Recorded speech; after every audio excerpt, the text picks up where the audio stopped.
Welcome back, subscribers. This is Johnny Hopper, and I got a special guest, Chris Cooksey, here with me with his podcast. What is his podcast called? Cooksey and the Coach. If you want some straight shooting information about outdoor motocross, supercross, training, I know a little bit, but my partner, Coach Rob Beams, you know him, probably one of the smartest dudes that I know. He almost doesn't speak English, so I kind of translate that down to a regular English, and I think we have a good time with it. Cool.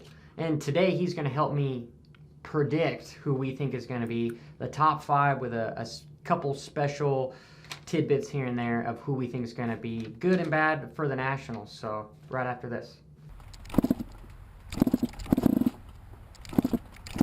Please, by the two-stroke gods, start. I give up. So we're going to do this a little bit different compared to what some of the other sites, Racer X, some other people have done as far as pre-race shows. I wanted to start with the Privateers in the 450 class and who I think has a good opportunity. It doesn't have to, it's an open-ended question, so if you think your Privateer is going to get a top 10 or a podium or do really well, my Privateer, I'm thinking he's going to be potentially maybe making some points, but that's sort of how I want to go about the Privateer section. So who's your pick for this year's 450 Privateer Standout?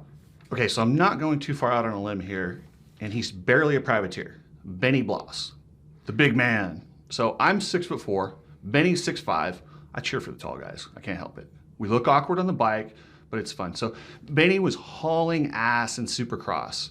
He won a heat. He actually had a fast time, and he's not even a Supercross specialist. He's actually better outdoors. He did lose his ride. So he was riding for the Rocky Mountain team, and he was filling in for Justin Bogle, who he trains with. Justin Bogle's back, so it put him back to a privateer effort.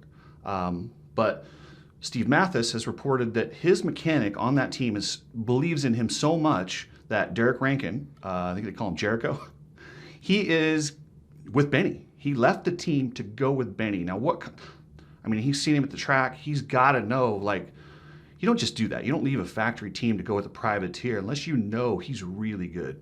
I expect Benny not to just be inside the top 10, but let's not forget he won the Loretta Lynn's Horizon Award, what was it, like 2-3 years ago? Like his first year out. He's only been a pro for like maybe 4 years. So that's fresh. He's a young dude. I always think of him as an older guy just because of his height. Because of his height. He never did the 250 class. He's young and he's fast. And if he got a podium, and believe me, we've talked about this 450 class. It is so stacked. If he gets a podium at the first round, I wouldn't be shocked at Loretta's. And I don't know. I think he's good. So are you thinking he's just going to be your standout for this first race at No, Tennessee? the whole season. The whole season? The whole season. But since he's so good at Loretta's, you know how it is in the first race. Once you get off that first race, you build that momentum. And once you gain the momentum, I mean, everything's easier. If you have a bad first round, it's just tough. It's hard. You're digging out of a hole. And the one thing about this sport is confidence. Confidence is everything. Yeah, it's so mental. And if something happens to Loretta's and he doesn't do good, that could be rough. But I don't expect that. His fitness, he said his fitness, I heard the interview he did, maybe it was with Mathis, but he said his cardio's never been this good. And that is one thing being a taller guy. I will say, your cardio is a big issue. When you stand up, you're doing a 4-inch squat. I'm doing an 8-inch squat. That's a lot more energy on the bike. Though. It's good for the whoops. I don't necessarily know about for the ruts, with you saying that he's a better motocross guy. I do agree with you. But just with those long legs, I feel like those are just out there waiting to tear your ACLs, get caught on something. You know, I can only imagine. Have you ever seen those foot pegs that have got the little brakes at the bottom of them? The heel savers. Those were great. Yeah, I would think that somebody tall like you would like those more than just standard foot pegs. But yes, absolutely. Do you know what bike he's going to be racing this year on? Husky. I'm yes. Kidding. Sweet. Well, I like him right. I like him already for the Husky. So who's your guy? So my guy is going to be YouTube sensation Jeff Walker. I know he's not on a team this year, so he's going privateer. He's on the factory edition KTM, but I think just with the sheer amount of views. Hold on. So Jeff Walker was on Michael Lindsay's team, correct? Correct. Wasn't he part of starting that team? I would say so, but I'm going to leave it to those questions to be with Michael Lindsay. Can you give us any insight on what happened there, and are they okay? Is Michael Lindsay's team continuing? Do you know any of that info? I feel like you got some inside info here, Johnny. You're holding out on me, bro. I'm not at liberty to discuss. I'm going to say my Fifth Amendment on that one. Well, Fifth Amendment is not that you don't know. It's just that you won't. It's the Fourth Amendment. Excuse me, my Fourth Amendment. See, I'm with somebody that's smarter than me. No, it's the Fifth, but the Fifth is just so you don't incriminate yourself. So what did you do? Motherfucker, making me look bad on my own channel. What is this? If I could spell. There we go. Is he right? No person shall be held answer for capital, otherwise infamous crime unless imprisonment and grand jury. I think I'm caught. Yeah. Fifth, Chris. Fifth. Boy. There's nothing I did. I'm kidding. Okay. I believe they had a falling out of some sorts, and it just didn't seem right for either Michael or Jeff. So Jeff felt like it was better for him professionally to go on his own and try to make something happen. And I think he's trying to become a doctor, and I think this is sort of his make it or break it year, where he's trying to make something happen, trying to make something more of motorcycles, actually trying to get a paycheck from motorcycles. And so this is sort of a standout year. And you've gone into depth of how hard it is to get a paycheck in this sport. I'm going to go out on a limb here and say he'll make more money as a doctor. And it'll be safer. It'll definitely be safer. He might actually see some of the riders come in, wanting some sort of a discount or something because of their clavicle or an ACL. who knows? But I don't think... Last year he qualified for a couple nationals. He was on a factory edition Husky and then a Honda for a little while.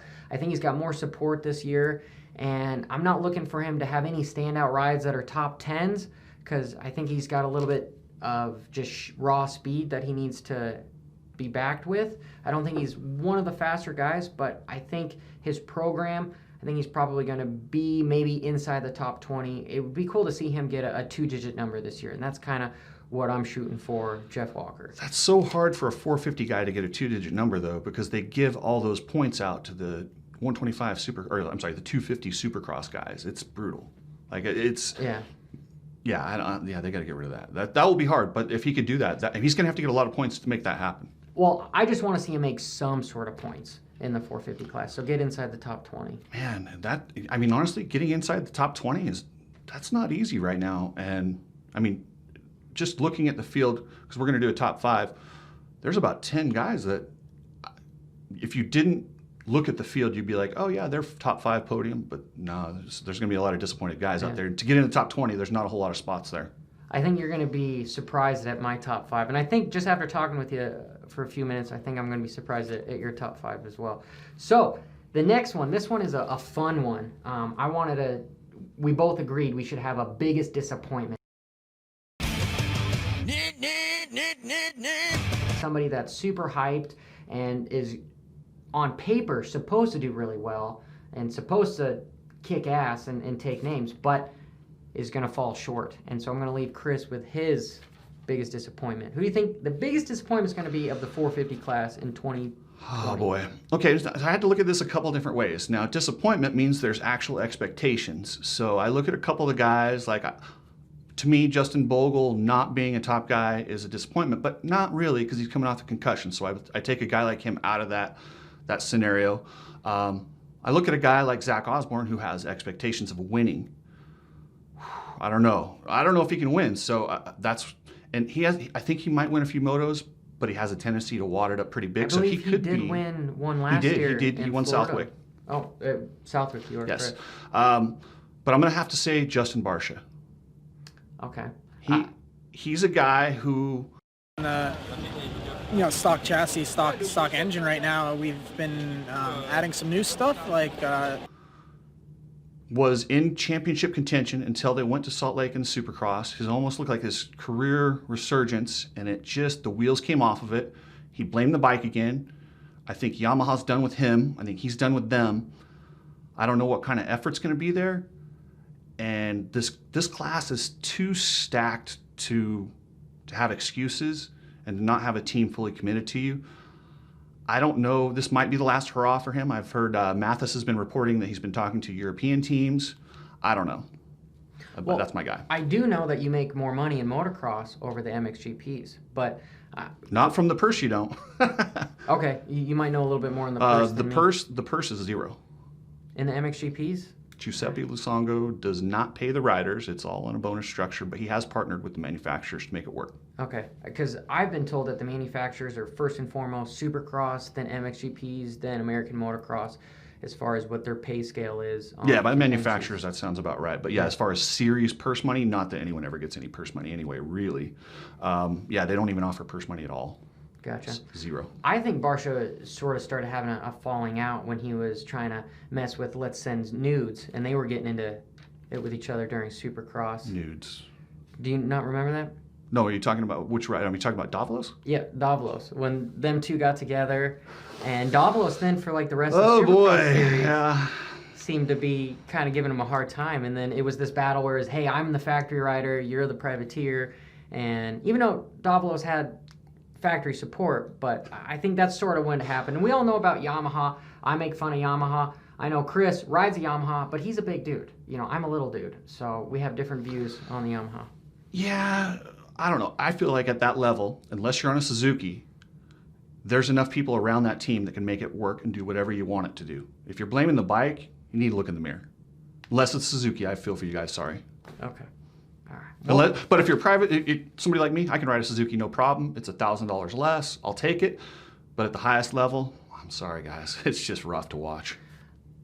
Not that I'm trying to go on a tangent here, but now that we're on Suzuki, what do you think about Max Anstein on the Hemp Suzuki? I wanted to put him in my top 5 because Max Anstey's a bad dude. I mean, do you remember him at the Destinations a couple years ago? 1-1. He's had some performances in the GPs where he's run with Hurlings and those guys and just gone 1-1. Yeah, 2018 he had a bunch of podiums. I think last year he got 1/4, I think was his best finish. Yeah, and I love the Hep Suzuki team. Dustin Pipes over there has been working his ass off to take them from a lowly privateer team to a legit team. I love what they're doing. But it's a Suzuki. It's a block of cement. You can modify it, trick it out, but it's still a block of cement. I would definitely put him in my top 10, but since we're only doing a top 5, it didn't have room in there with him being, maybe if he was on JGR, but because he's on that Hemp Suzuki, I kind of feel. I don't know, man. They've been putting in a lot of effort. I think the Hep Suzuki is, what they've done out there and they've converted their team, I think they're as good as anyone right now. That's a little bit smaller budget. But with Max Anstey over there, they're getting enough people to do the right testing. Okay. But I just don't. But when you start so far behind on that base bike, and he's been injured, I just don't know.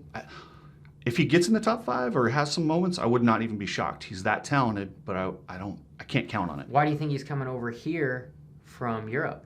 First off, he really likes America. I talked to him about that, and actually, I did an interview with him a couple years ago. And he said 2 years ago he wanted to come over. He went as far as to say, I'm still eligible for the 250 class, so what rides you got? He just likes America. He came over here as a kid, and I think he thinks he can win. All right, well, maybe he's more of a wild card. But my biggest disappointment, this is probably going to piss off a lot of people, but it's going to be Kenny Roczen.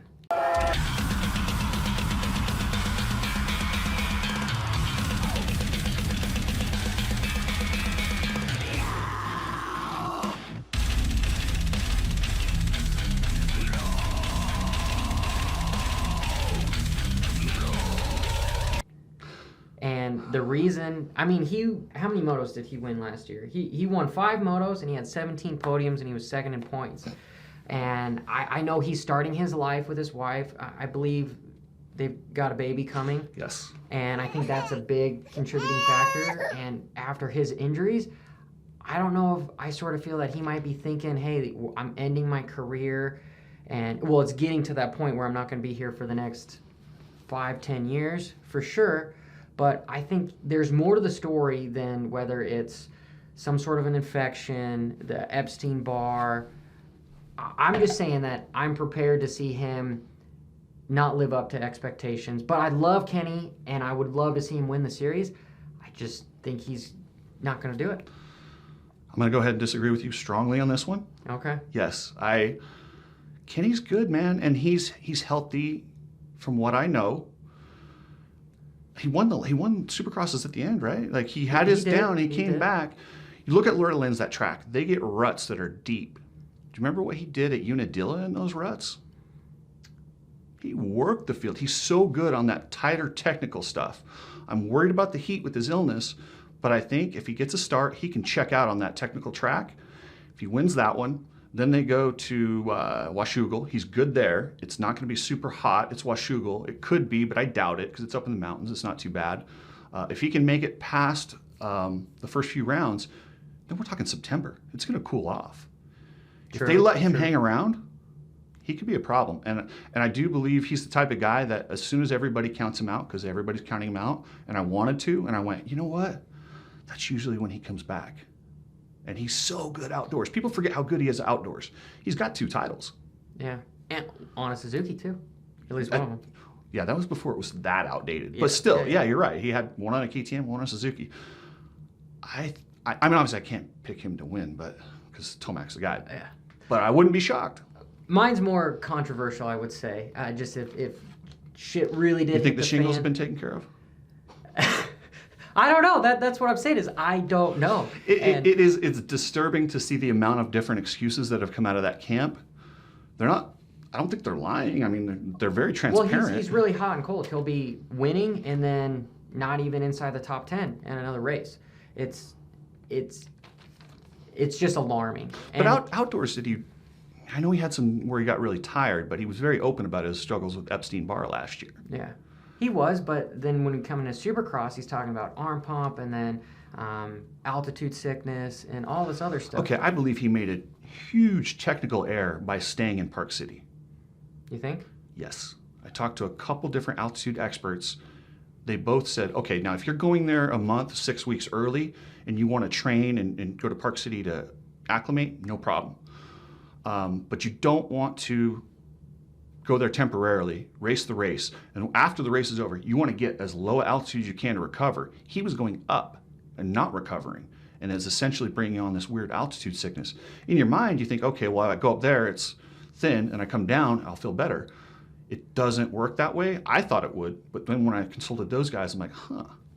And I think that was a mistake. And I asked him about it in the post-race presser, and he said he didn't think it'd be an issue because he sleeps in a hypoxico tent. And my altitude expert instantly goes, yeah, most people that use those use them wrong. So I don't know. I don't know all the details there, but I think it was a strategic error that really cost him big. Okay. Chris, you know a lot more info. I'm just coming from dude in a box van, and most of the privateers, they don't have that kind of equipment. So I'm hoping that I eat my words, and Kenny is winning just as many races as he did before, and I would love to see him out there, and I would love to see him win the championship. I'm just thinking he's not inside my top 5. I think something's going to happen. I think he could coast into the top 5. I think you're crazy.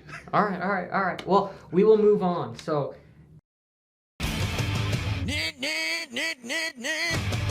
who is your 450 rookie this year that's going to have a standout ride or season?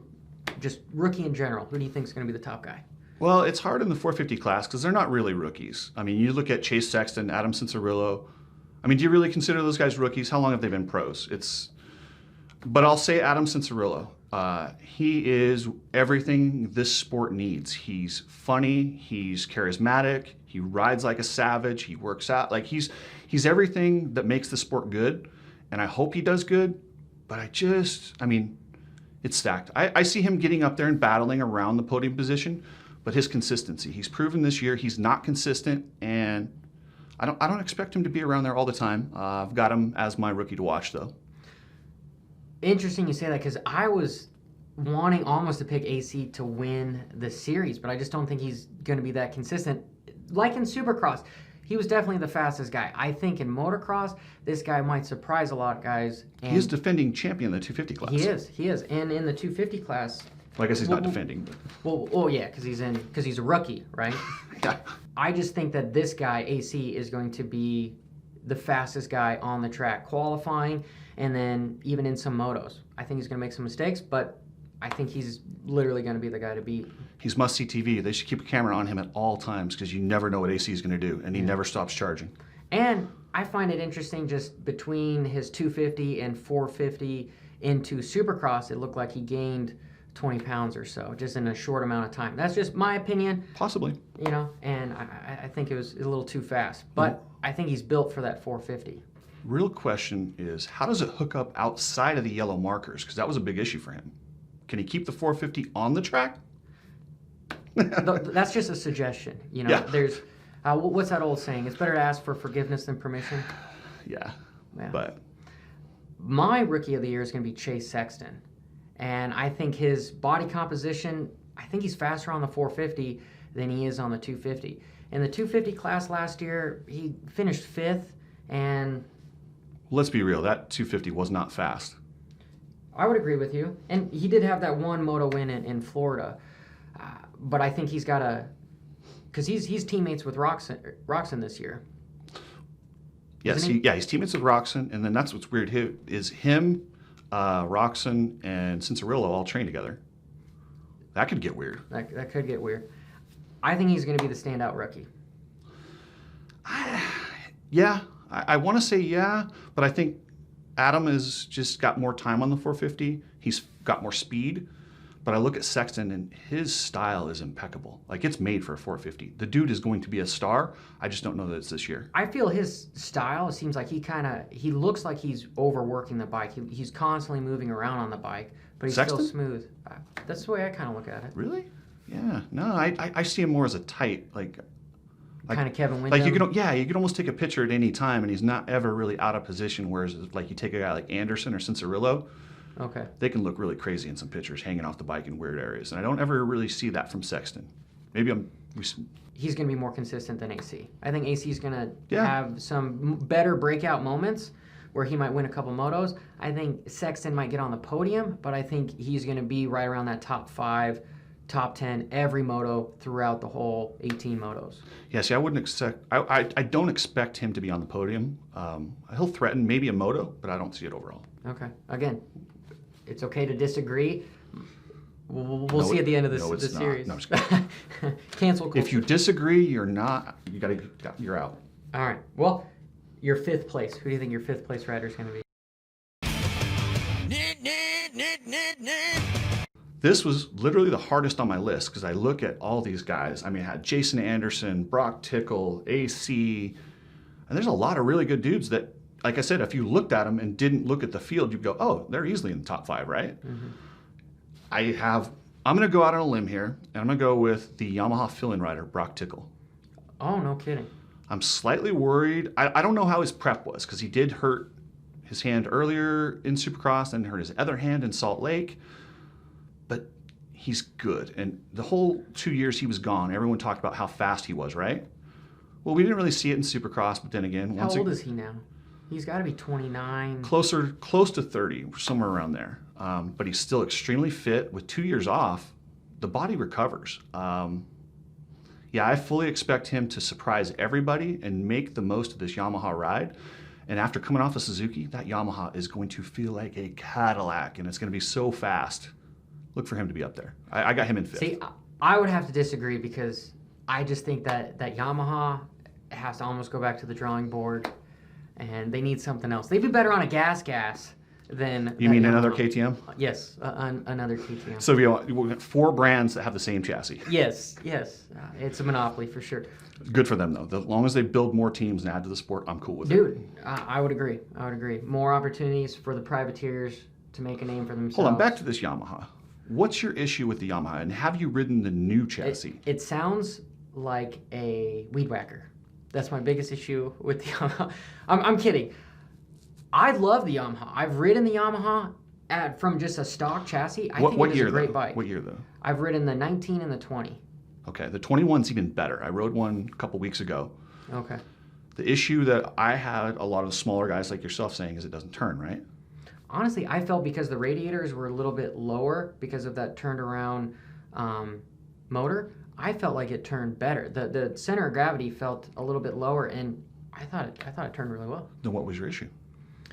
I don't have an issue with the stock bike. I have an issue with the factory bike.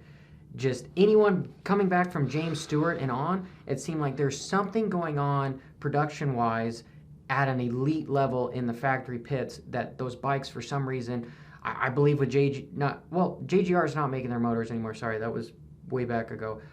The bikes are fast. There's just, I can't pin down an issue. Just results speak more for themselves. I have a theory. I believe it's not necessarily the bike. It's the team they put into place. They built that whole team for Cooper Webb. They threw it together. They were behind the 8-ball. They got a lot of people with a lot of different ideas, and it's not working. I don't think it's necessarily the chassis. I think if you gave that bike to some of the other teams, they'd make it work. I've heard they're dismantling. Steve Mathis has reported they're probably going to dismantle that team this year, and Star is going to take over the 450 program. They should, because that in the 250, I know we'll get to them. And maybe that'll fix the whole issue. That is a good theory. I think it might work because that 250 is amazing. They've now become pretty much the elite level team over Pro Circuit when it comes to the 250 class. Their bikes are so good, when their riders move to the 450, we don't even know how good they are because we wonder if it's the bike or them. But that's my issue I have with, nothing with the stock motorcycle. Maybe it's more of an internal team issue, not so much a bike issue at the factory level. So, I do like your insight. Hopper hates Yamahas. It's blue. I like the white KTM. So, my 5th place rider is going to be Marvin Musquin, which is kind of crazy. You would think that he would be more in there because, what did he finish? Did he finish 3rd or 2nd last? It was 3rd. He was 3rd, but him and Roxon were battling. In fact, he won that first moto, remember? He head-to-head with Eli and Roxon, and he won that first moto at Ironman. Then the second moto, Osborne took him out. Well, and then I know at the Ironman National, he tore his ACL, MCL, PCL, and I know he's 30. I'm going back to this whole vet rider thing.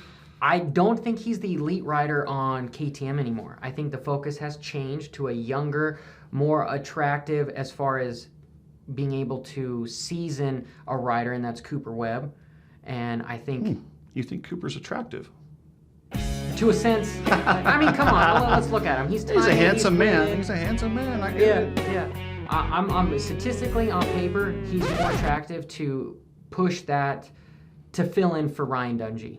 I think that's where they're going with that. So I think he's B, and Cooper Webb is the A rider on that KTM. I know last year Marvin ended up winning 9 motos out of the 24. Well, he had 9 podiums and he had 4 moto wins. But I've been hearing with Steve Mathis, with some other people, that there's some more issues going on. And he's been over, I think, 365 days of not racing. So I think it might take him a little while. And with the season being more condensed, I feel he's got that European style where he's not this USA, we're going to just balls to the wall, first race, everything, and then it's going to just take him a couple races to get into the groove. Possibly. And the one thing that, I'm okay with the time off. I'm okay with his age. What I'm not okay with is what happened to his friend Brian Moreau. He's had his brother have a similar issue. At what point does, as a racer, at some point all of a sudden you start thinking more about safety and life after, and as soon as you do that, it's over. And I wonder if he's there yet. And we won't know until he hits the track. Yeah, so I think that's what happened to Dungey when breaking his neck he at admits Lakewood. He did. Yeah. Risk versus reward here. And unfortunately, I think he's at the end of his career. And with you saying that, it might be sooner rather than later. This might be the last time we see Marvin. So I know he probably has something to prove to go out on top, but he hasn't gotten it done so far. And I think with the field coming up, it's just going to be harder and harder and harder to get the job done. Do you remember last year when Osborne took him out, though? Was that at the Ironman National? He came from the outside and chopped him. Actually, my buddy Jason Thomas says it's impossible to take a guy from the outside out. I disagree. I've done it multiple times. What say you, Johnny Hopper?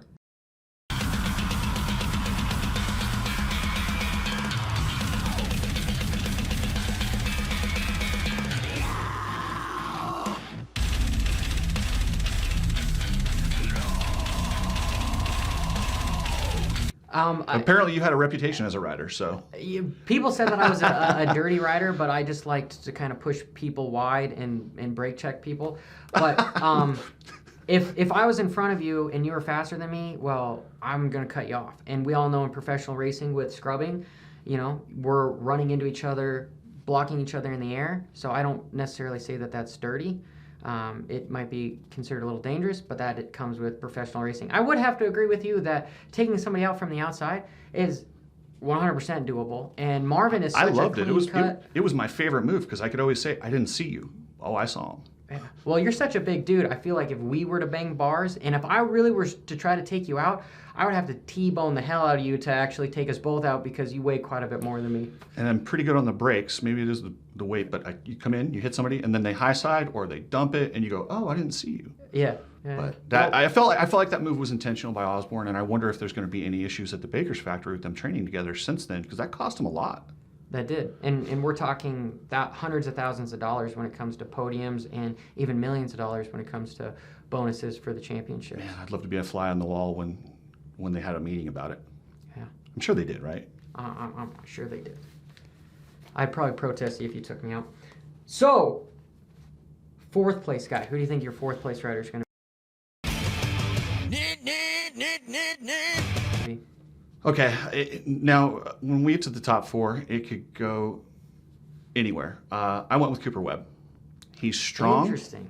I just think Marvin, a guy who's done what he's done outdoors and challenged for the title the last few years and beat Eli head to head, Cooper Webb hasn't done that yet. I mean, I know he was burnt out last year when they got to the outdoors. He had that one race at Millville where he went 1-1. But other than that, I didn't really see anything from him. I know he can ride outdoors. He's a he's a 250 champion. And with this break, has he focused? I don't know. And if he came out and battled for wins, I wouldn't be shocked, but I don't expect him to. What about him? It was a couple years ago when we had the MXGP over here, and he won on his 250. When he beat Hurlings? Mm-hmm. He can ride outdoors. I still don't think he's at that elite. I still think Roxon and Tomac have him straight out speed outdoors. He may eat up Roxon in cardio, but we'll see. I just have him fourth. I can't put him higher until I see something else. We couldn't be farther from disagreeing on some of our stuff. I love it. Who's your fourth? My fourth is actually going to be your rookie, AC. And I'm going to go back. You know, he was the 2019 250 champion. I think last year he won 4 motos. Well, I'm going to have to edit that out. Last year he won 7 motos, and he's the crown champion in the 250 class. I think he's going to transition from the Supercross as being the fastest rider, almost qualifying first every time. I think there was only one round that he was racing that he wasn't first. He's got speed. And I think it's going to transition well over to the motocross. I don't necessarily think that his fitness is going to be as good as, let's say, Tomac or Webb's, and I think he's going to win some motos, but at the end of the day, I think he's going to make a mistake because he's going to override something, and he's going to have some bad finishes, and with the condensed series being around 30% lower with only 9 rounds as opposed to 12, I think he's going to end up fourth for the year. Side note, do you think they're going to get all 9 rounds in? I think they're going to get at least 8 rounds in because what Racer X has been open about posting is they were saying that for sponsorship money, they have to do at least 8 rounds. And that's sort of why this Tennessee came about. And they've even said that maybe they might do another round at Loretta just in case they're not able to get potentially a Red Bud in or something in Unadilla. So they're open to it because they have to have at least 8. So go for it. For those that don't know, Racer X owns MX Sports, which runs the Outdoor Nationals. So if anybody has the inside scoop, I'm guessing it's them because they do actually own the series. So that's why we both reference them quite a bit because we go to their info. And I do owe those guys a bit of an apology. I really did not think this series was going to happen. But kudos to those guys for busting their ass and making it happen. I cannot be happier to be wrong about this because I'm so glad we're going racing. Yeah, I just wish there was more fans involved. And I would agree with you. I'm glad that we're going racing. And if you guys have any speculation, please let us know in the comments below. If you have any insight, let us know in the comments below. If you have a question for us, you can always go to your Instagram or your podcast to ask Chris a personal question. So moving on to your third, who do you think your third place rider is? Third place would be Marvin Musquin. Musquin? Musquin? I say Muscan, but then again, I say Fernandez. Yeah, that's right. Muscan. Yeah, Muscan. Yeah. Marvin Musquin. It's good that somebody else has a can't say writer's It's names French. too. I love Marvin. He's one of the nicest dudes out there. Him and his wife. I don't know if you can say French. Okay. I'll probably. No, that's okay. I apologize. I don't want to offend anyone. I said French. Is he from France or is he Francis? I'm not sure. I love the French people. Thank you. Okay. I think it's funny, but No. Okay. No. I didn't say anything bad there. I like the French, and I have a lot of French people. A lot of French people read my website. I check and see where they come from. I love the French writers as well. You know, They have technique. they do. I love the technique, and that's Christian Bale, John Sebastian. No, he's Canadian. Christian right? Bale's American, isn't he? Yeah. Who's been the guy that has won most of the Europeans for a while? Stefan Everts. Well, he's Belgian. He's Belgian? Yeah, he's Okay. Belgian. Frederic Bollet was French. Stéphane Pichon or Michael Pichon. Okay. Yeah. So There's a Okay. bunch. Roncada, there's a bunch of those guys. Roncada. There's a whole ton of the French writers. And they all have the same. It's weird how they all have that same technique. They just. David Villemin. Oh, Villemin is the Le Cobra. He's great, and dude, he's funny, man. He's straight. There's a straight shooter if you've ever seen one. Anyway, Marvin, I full on believe Marvin could win, but coming off that big layoff and having Roxon, who I think is going to be completely so fast and out to prove something, and Tomac, who is hitting his all-time prime, I see him maybe getting a moto win here and there, but I see him as your third best guy. that's interesting that you have him over Webb. It's close, but I just haven't seen anything from Webb Outdoors. And man, Musquin, I just love the way he's not scared to twist it and just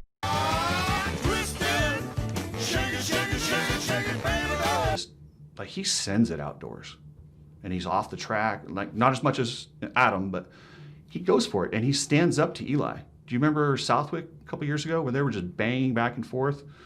There's a little bit of, I mean, for a soft-spoken French man, he's ready to do battle out there. I think Eli is more of a off the track, more of a harder rider to interact with. I think has that more of, hey, I'm the guy to beat and you need to treat me a certain way kind of an attitude, which I think most champions should have. I don't see Marvin having that. I see Marvin handling stuff on the track, not so much off the track with head games and things of that nature. I see Tomac being more of a rider that kind of what he did with Barsha when they got in. What round was it? Was it This year?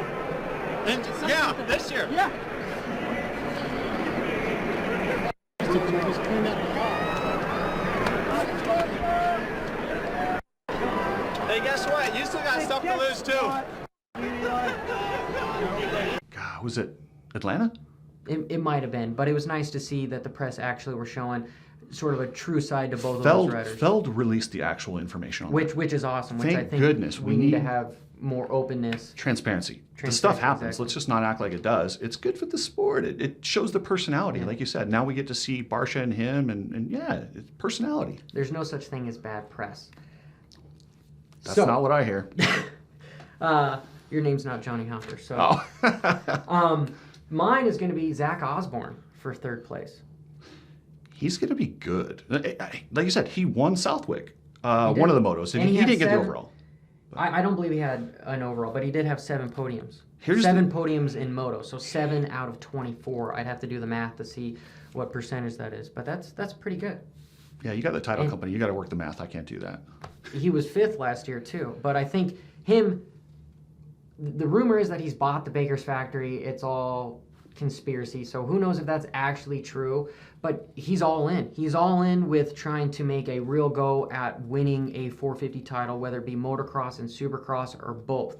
And he did a good job at the last round with Husky sweeping the podium in Utah for supercross, and I think that is just going to help him transition to the motocross and kind of have that, as we were talking about, the mental aspect to go, hey, I'm one of these top riders. I might be shorter than you, but I am faster than you. Short. Got to go with the short joke, right? Yeah. So I look at Osborne and I see a guy who's incredibly fast. He can absolutely win. He's proven he can win.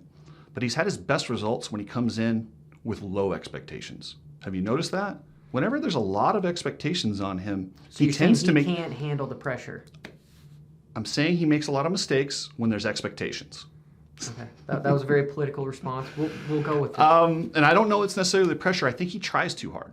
He knows Okay. there's expectations, and he's dude. That is a guy who is not scared. He will send it into the front row. He'll do whatever it takes. You want to find a guy there's not a guy harder to pass out there. You see, he'll run into. I think take you out from he the would outside? he would run into his mother out there. He's not scared. Yeah, he'll take you out from the outside, inside. Doesn't matter. You will not get any gifts from Zach Osborne, but I don't think he'll be there in the points. I do believe he'll win a couple rounds, and he'll get a couple motos, and he'll be up there, and he will give Eli fits at times. But I think he's going to make some big mistakes in the points. I disagree. I think his consistency, he's going to be third with potentially some breakout moto wins. I don't think he's going to get an overall, but I do think he's going to be on the podium. Other than his title year in the 250 class, when has he been consistent? Well, as soon as he got back from Europe, it completely changed this whole aspect. But a whole series consistently. He's always had flashes, but he never had consistency.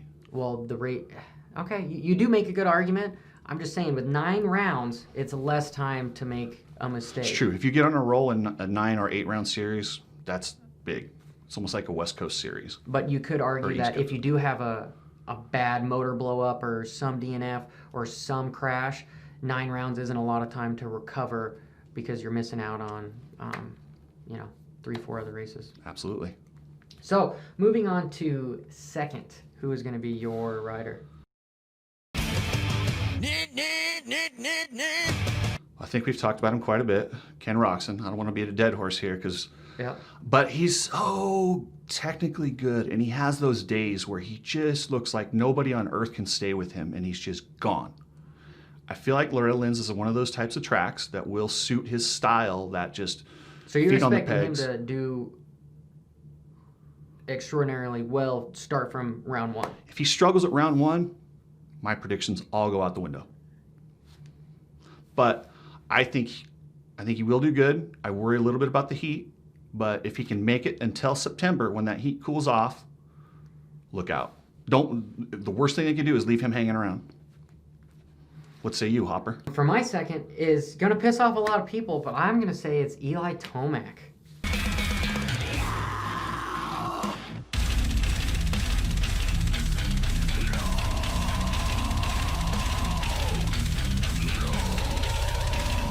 Which is crazy because he's the favorite. Dude, so you move out of Colorado and you go against the hometown boy? Dude, everyone knows that. I haven't had a beef with Tomac, but everyone knows that I like Tomac. Don't get me wrong. I like Tomac. This is what I say to Johnny Hopper. Sure. I just don't think he's going to win this year. I think Did the last 3 championships in a row not convince you? Or the Supercross one this year? he has nothing else to prove. What else does he have to prove? I think he's wanting to get out of racing at some point. See, I disagree with you 100% on that. I believe the way he sounded after he won that Supercross championship, and I know a lot of What do people. you if you won it and you finally got this monkey off your back?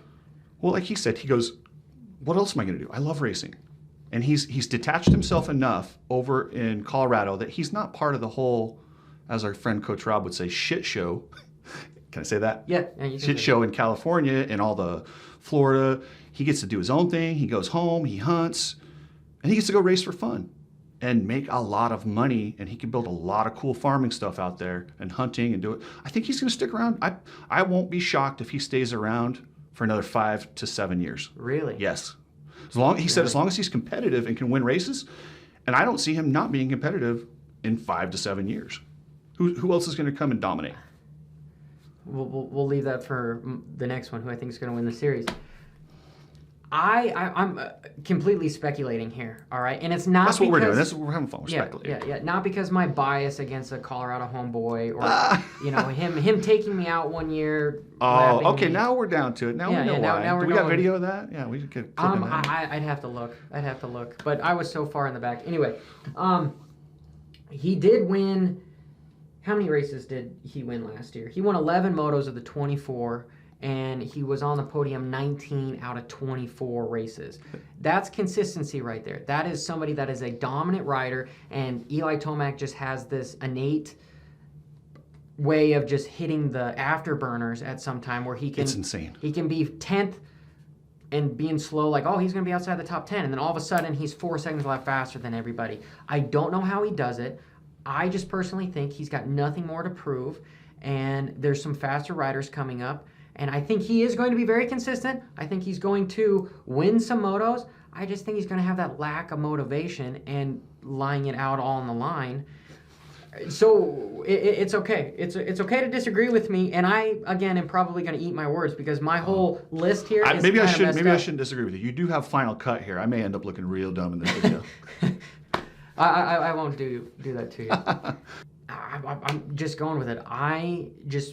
For controversy, I'm saying he's not going to win. I'm still saying he's going to be on the podium. I just think he's going to have a couple bad races, and he's not going to be able to make it up from there because he's always been the most winningest rider to not win a championship up until last year in Supercross. And the Supercross series, I feel the reason for that was because just the lack of races.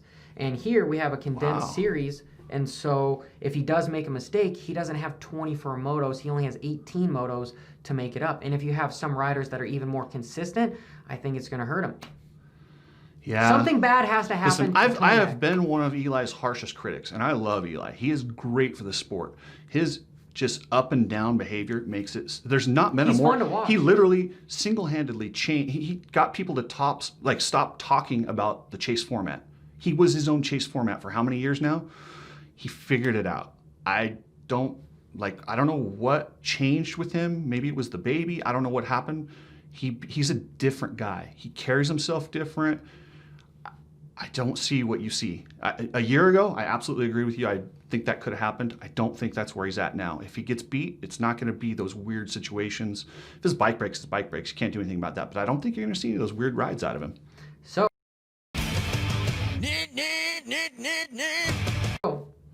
just carrying on, your number one, I'm guessing, is going to be him to four-peat. Of course. I seriously looked at it, and I compared Roxon. I compared Tomac. I literally, from what I've seen lately, you cannot go against a guy who's won 3 in a row. He's dominant. He's got cardio. But what fun is that? I mean, you got to root for the underdog sometimes. Well, yeah, but I don't want to make a stupid pick. There's facts. So you're going to there's say my facts, and then pick's there's gonna be dreaming. stupid. Yes, I am. Well, okay, I'm from Vegas. If you want to give me odds and say, oh yeah, Tomac's a minus 400 and I got to put $10 on it, or you give me 2-1 in Roxon, yeah, I'll go with Roxon. But if you want me to go straight up, that's just a bad bet. all right. Well, my pick is going to be Cooper Webb to win the series. No, that's just a bad bet. Dude, I think I'm not saying he can't do it. It's just it's a long shot.